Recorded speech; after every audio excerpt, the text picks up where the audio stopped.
మీ పేరు? నా పేరు పవన్ పాషా. ఓకే. పవన్ బాషా గారు, ఇప్పుడు ప్రెజెంట్ ఏపీలో డిప్యూటీ సీఎం పవన్ కళ్యాణ్ మీద బెదిరింపు కాల్స్ అండ్ మెసేజెస్ వచ్చినాయి. ఈ ఇష్యూ గురించి ఐడియా ఉందా? ఉందండి.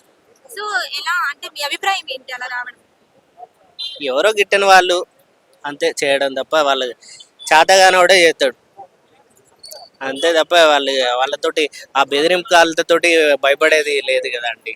ఆయన ఒక నార్మల్ పర్సన్గా ఉన్నప్పుడే ఆయన టచ్ చేయాలంటే మామూలు విషయం కాదు. అట్లాంటిది ఇప్పుడు డిప్యూటీ సీఎం ఆయన తాకాలంటే ఇక ఆయన ముట్టుకుంటే తలరాతలే మారిపోతాయి ఇప్పుడు. అఫ్ కోర్స్ అయ్యుండొచ్చు. బట్ కాకపోతే ఇలాంటి అంటే బెదిరింపులు అంటే ఇప్పుడు ఎవరో అగంతకుల వల్ల అంటే తెలిసి తెలియని ఆకతాయిల వల్ల చేపిస్తున్నారు అనుకోవచ్చు. బట్ ఫ్యూచర్ లో ఇలాంటివి ఏమైనా వచ్చే అవకాశాలు ఉన్నాయి. ఇది ఒక సూచకంగా మనం తీసుకోవచ్చు. తీసుకోవాలి, ఇట్లాంటివి రాకుండా ఉండడం కోసం ముందు జాగ్రత్తలు తీసుకోవాలి. ఎందుకంటే ఆయన ఒక ప్రజా నాయకుడు కాబట్టి ఆయనకు చాలా ఇది ఉండాలి. ఎందుకంటే ఇంతకుముందు కూడా ఆయన చెప్పిండు సోషల్ మీడియాలో ఎవరైనా వల్గర్గా పెట్టినా కూడా యాక్షన్ తీసుకోమని చెప్పేసి ఫస్ట్ అది అందుకే అట్లాంటిది చేయడం వల్లనే ఇప్పుడు చాలా వరకు కొన్ని తగ్గినాయి. బట్ ఇది కూడా అట్లే కంట్రోల్లో పెట్టాలని చెప్పేసి మేము కూడా అడుగుతున్నాం అంతే. అంటే పవన్ కళ్యాణ్ గారు ఇప్పుడు ఏపీలో కూడా ఎక్కడైతే అవినీతి అనేది ఉందో అలాంటి వాటికి తావు లేకుండా దూకుడుగా ప్రదర్శిస్తున్నారు కాబట్టి ఆయన మీద ఇలాంటి టార్గెట్స్ చేయడము ఇలాంటి అంటే ఏదైనా సరే ఇప్పుడు ఏవైతే ఉన్నాయి చంపేస్తామని కానీ లేదంటే దీని నుంచి వెనక్కి వెళ్ళిపోమని కానీ ఇలాంటివి తీసుకోవడం వల్ల ఏమైనా పవన్ కళ్యాణ్ గారు బ్యాక్ స్టెప్ వేస్తారంటారా ఎక్కడైనా? 10 ఏళ్ళు ఓటమి చూసినాడు, అస్సలు తగ్గేదేలే ఆయన. ఆ విషయంలో ఆయన తగ్గడు. సీజ్ ద షిప్ అని చెప్పేసి సెంట్రల్ నుంచి అసలు ఏం జరుగుతుంది, పెద్ద పెద్ద వాళ్ళు ఎంతమంది ఉన్నారు, ఏ ప్రెజర్ పెడతారు, ఏం జరుగుతుంది. నేను ఒక స్టేట్ లీడర్ని, సెంట్రల్ నుంచి అది సెంట్రల్ బోర్డ్ అట్లాంటి దాన్ని సీజ్ ద షిప్ అని ఒక్కటి వెనక ముందు ఆలోచించకుండా అవినీతి జరుగుతుందంటే కట్టిపడేసిండు. అట్లాంటి వ్యక్తి ఆయన ఏమో జరుగుతుంది రేపేదో అవుతుంది అని ఆలోచించాడు. ఈరోజు ఏం జరుగుతుంది అంతే, ప్రజలకు ఏం న్యాయం జరగాలి వాళ్ళ కోసం ముందుంటాడు, పోరాడతాడు. సో ఒకవేళ అలాంటిది ఏదైనా నిజంగానే ఉంది అంటే ప్రజలు ఎలా తిరగబడే అవకాశం ఉందంటారా? తిరగబడడు కాదు, తగలబడుడే అవుతుంది. ఆయనకి ఏమన్నా గీత గీసుకున్నా కానీ ఆ విషయంలో అసలు తగ్గేదేలే. కళ్యాణ్ అనే మీద చేయి కాదు కదా, కనుసైగా చేస్తే కాల్చి పడేస్తాం, అట్లా ఉంటుంది. అండ్ అలాగే చూసుకుంటే ఏపీలో మరి చంద్రబాబు పవన్ కళ్యాణ్ కాంబినేషన్ అయితే ప్రెసెంట్ అయితే బాగుంది అనమాట. దీని మీద మీ అభిప్రాయం? సూపర్గా ఉంది. ఇప్పటి వరకు చాలా చక్కగా ఉంది. చాలా అవార్డులు కూడా వచ్చినాయి.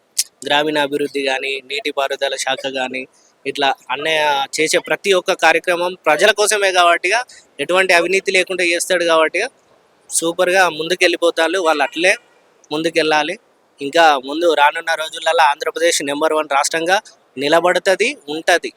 రానున్న రోజుల్లో మీరు అన్నట్లుగా ఇప్పుడు పవన్ కళ్యాణ్ అండ్ చంద్రబాబు కాంబినేషన్ ఇలాగే ఉంటది అంటారా? తప్పకుండా ఉంటుంది, తప్పకుండా ఉంటుంది. ఎందుకంటే చంద్రబాబు నాయుడు గారికి తెలుసు ఆ టైంలో ఎవరు మద్దతు ఇచ్చిళ్ళు, ఎవరు అది చేసిళ్ళు. వన్ మైన్ షో నడిపించిండు కళ్యాణ్ అనే ఒక్కడే. పవన్ కళ్యాణ్ అంటే ఒక లోకల్ కాదు, నేషనల్, ఇంటర్నేషనల్, వైల్డ్ ఫైరే. ఇక ఇప్పటికీ అర్థమైపోయి ఉంటుంది. మహారాష్ట్ర చూసుకున్నా, బంగ్లాదేశ్ చాలా చోట్ల చూసుకున్నా కూడా ఆయన మద్దతు ఇచ్చిన ప్లేసులలో ఇప్పటివరకు గెలవని ప్లేసులు కూడా గెలిచినాయి. అంటే ఆయన రేంజ్ ఏందనేది అర్థం చేసుకోవాలి. సో మీరు అన్నట్లే ఇప్పుడు చంద్రబాబు గారు ఆ కృతజ్ఞతతోనే పవన్ కళ్యాణ్ గారికి డిప్యూటీ సీఎం క్యాడర్ ని ఇచ్చారు. అండ్ ఇక ఫ్యూచర్ లో చూసుకుంటే మరి నారా లోకేష్ గారు కూడా ఉన్నారు కదా. ఉన్నాడు. దానికే కదా అండి. ఇప్పుడు మా కళ్యాణ్ అనేది ఏంటిది, ఆయన ఒక పార్టీ పరంగా చూసుకుంటే ఇప్పుడు ఎంతైనా కానీ కొడుకుని తీసుకొచ్చి ఇప్పుడు వెంటనే ఒక పోస్ట్లో పెట్టాలన్నా కూడా ఎవరైనా ఆలోచిస్తారు.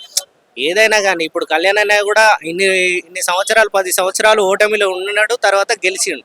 ఓటమిలో ఉన్నప్పుడు కూడా మద్దతు ఇచ్చినప్పుడు కూడా ఆయన కావాలనుకుంటే ఒక ఎమ్మెల్యే పదవో లేకపోతే ఏదో మినిస్టరో ఏదన్నా ఇవ్వచ్చు క్యాబినెట్కి. కానీ అట్లాంటిది ఏది తీసుకోకుండా ప్రజలకు అండగా నిలబడి ఆయన పార్టీ నిలబెట్టుకొని ఆయన పార్టీ ద్వారానే గెలిచి ఇప్పుడు ఆయన ఆ పొజిషన్లో ఉన్నాడు.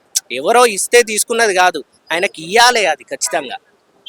అంటే ఇప్పుడు నారా లోకేష్ మీద అంటే ఏంటి, నారా లోకేష్ అంటే ఏపీ పాలిటిక్స్ లో మీ ఉద్దేశంలో సూపర్. ఒకప్పుడు లోకేష్ అనే గురించి కూడా చాలా ఇదిగా మాట్లాడింది.